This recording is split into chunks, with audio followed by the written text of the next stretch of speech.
I brought a lot of books. Before we get into this video, I just want to say some of these are brought with gift vouchers and stuff. So that's why there's a lot. Okay? I did spend $500 of my own money on this. But the rest of it was gift vouchers. I got about $100 of gift vouchers that I spent on books. So we're looking at like $600 of books here. So please don't judge me. I'm just being my fabulous self. And I promise you I will not buy any more books for the rest of the year. Except for Zenith, because it's by Sasha Ellsberg and she is my queen, so. Anyway, let's get on with the haul. Okay, so I'm going to get the two biggest things out of the way. I got two box sets. The first box set I got was this. It's the Court of Wings and Ruin trilogy.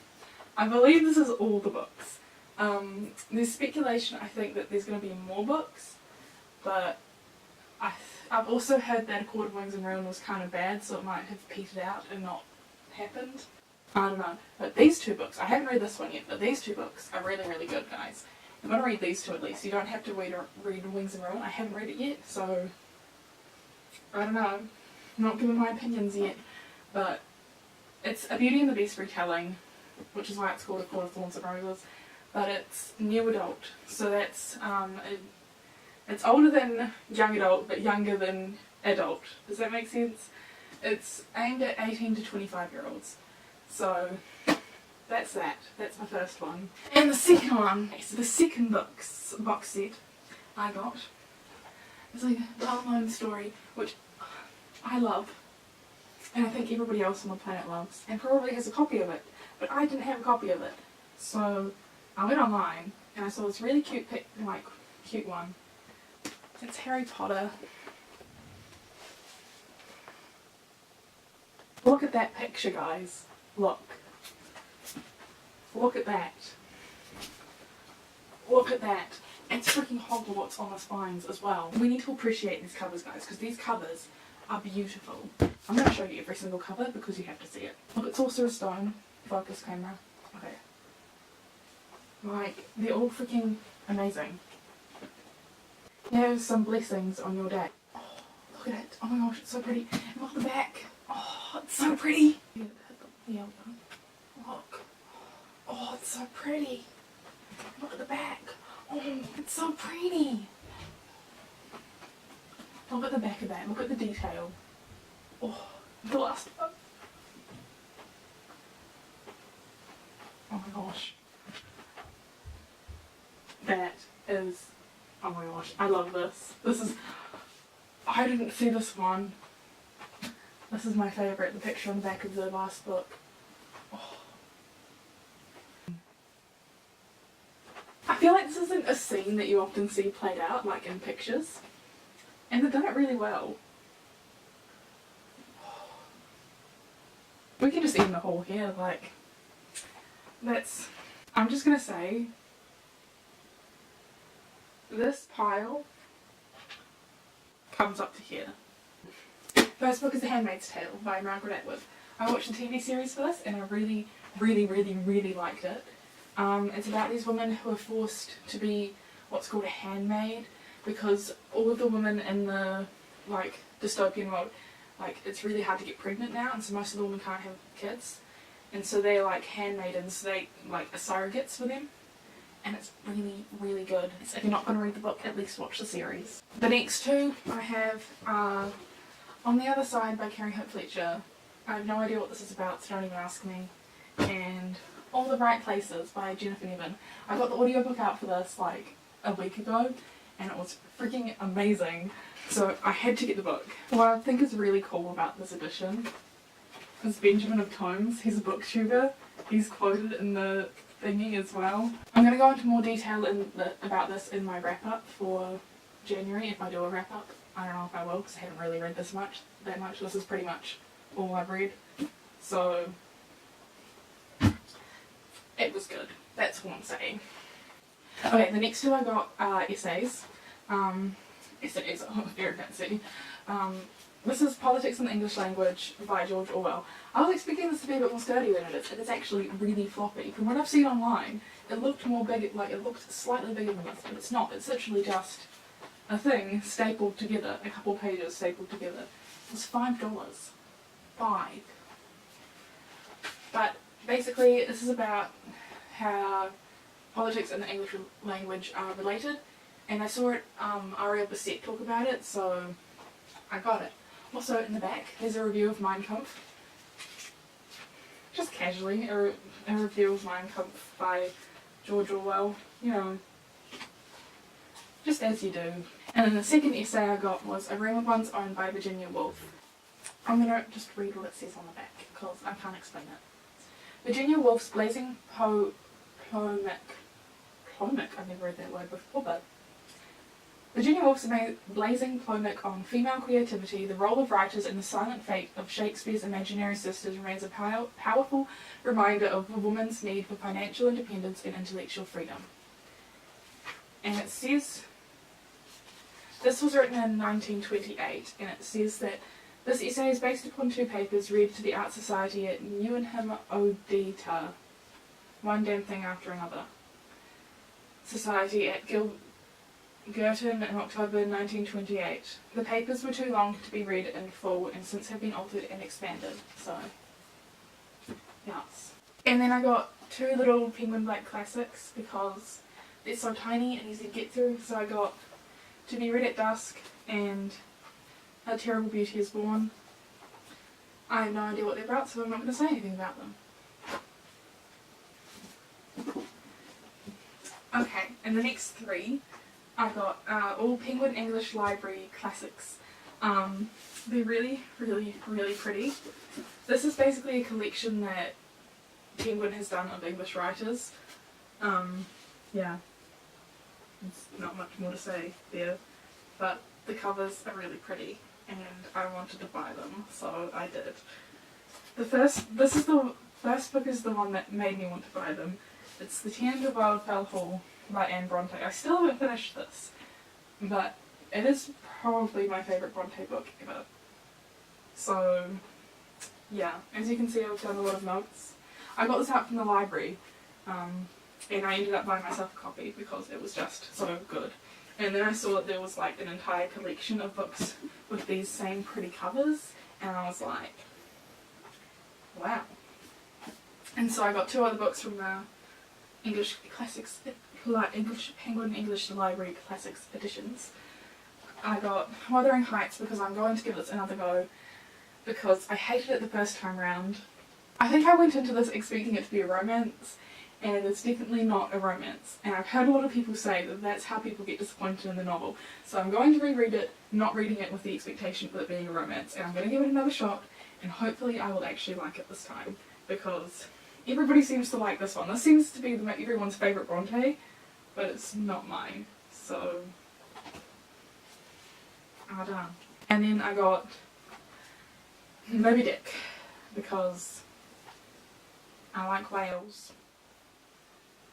No, I got it because Baz Pierce said that it's really good, and it's like Baz Pierce's favourite book. Yeah. It's about a whale who wants to kill a guy or something. The next section is more classics that I got from Whitcoulls, because I never buy books in New Zealand. I normally buy books on Book Depository, but I found these and they're like $10 each. No, they're $12.99 each. And then Whitcoulls had a buy one get one half price sale, and I was just like, that's too cheap a book to pass up. And I had Whitcoulls vouchers, so I got a couple books. The first book I got was Tender as the Night by F. Scott Fitzgerald. I have no idea what this is about, but it's F. Scott Fitzgerald. Yeah. So far I've read The Great Gatsby and The Beautiful and the Damned.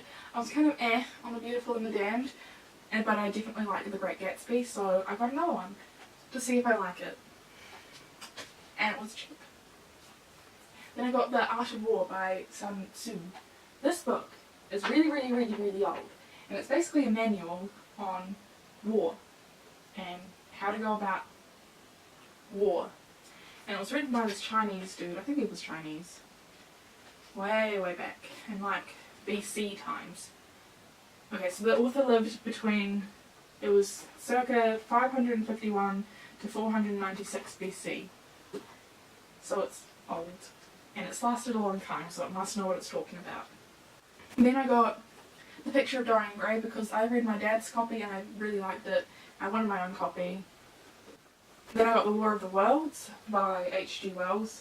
I got this because I've heard about the radio play.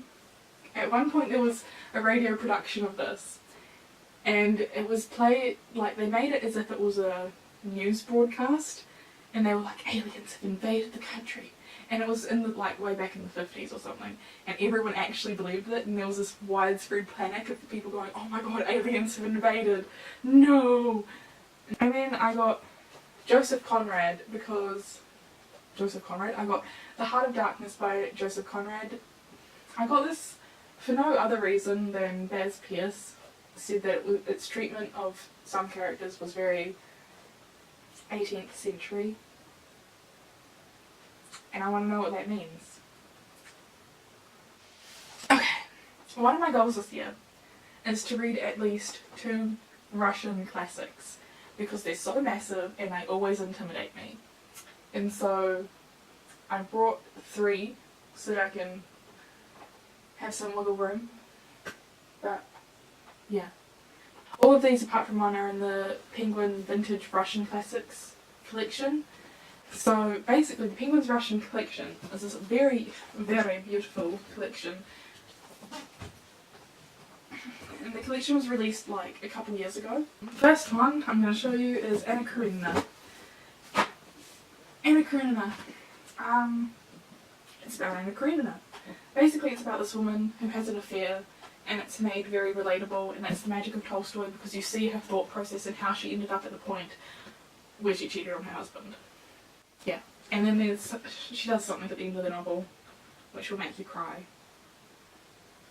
The other reason I got this is because it's got a character list. So it's got their like official name, and then it's broken up into the families so you know who's who. And then it's got like all of the names that they're called throughout the novel, like Princess Nikolai Androvich is also called Nikolashka, Nikolenka, and Coco. So they like that's what I found annoying about reading. Like I've read a couple of other Russian books and they have so many names and you get so confused because they've all got different names. But that's just the system that they had. What I really like about these editions, okay, is one, they are big, so you don't have these tiny little words to deal with. Unlike most like Russian classics who try and like make it into this normal sized book, and you get these tiny words, like even now it's like that is small enough, that's quite small writing. So when they try and make the book even smaller, it's just impossible to read. So for a Russian classic that is quite good. And it's also got these big floppy things, like I don't know what they're called. And this one, I'm not sure whether this one was translated in 1918 or 2010. It says this translation was first published in Great Britain in 2010. First published by Vintage Classics in it says this translation was first published in Great Britain in 1918.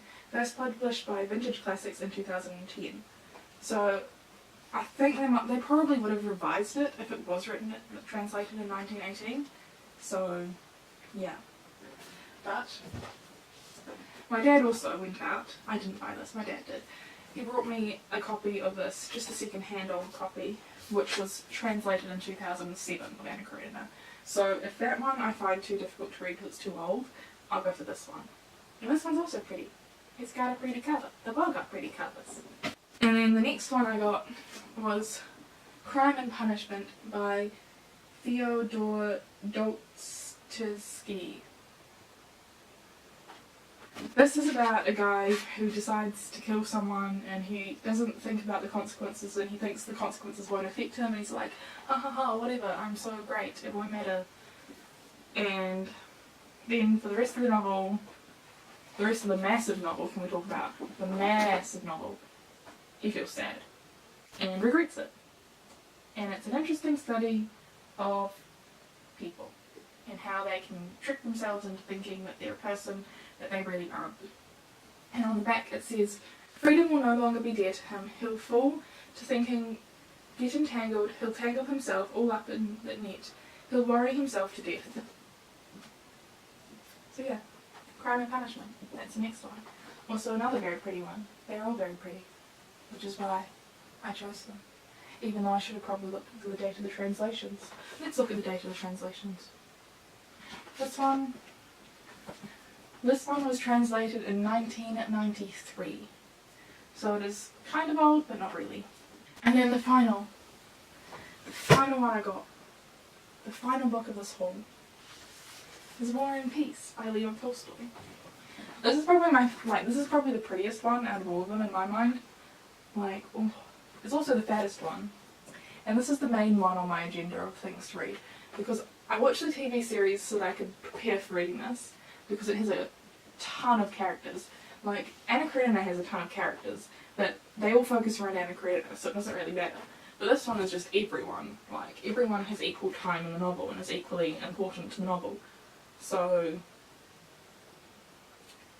yeah. Also, it's annotated down the bottom, which is going to be helpful. I don't know if you can see that, but like, it's got little annotations. And I'm done, so annotations will be helpful. Yeah. That's all the books I got. I don't know how to end this video, so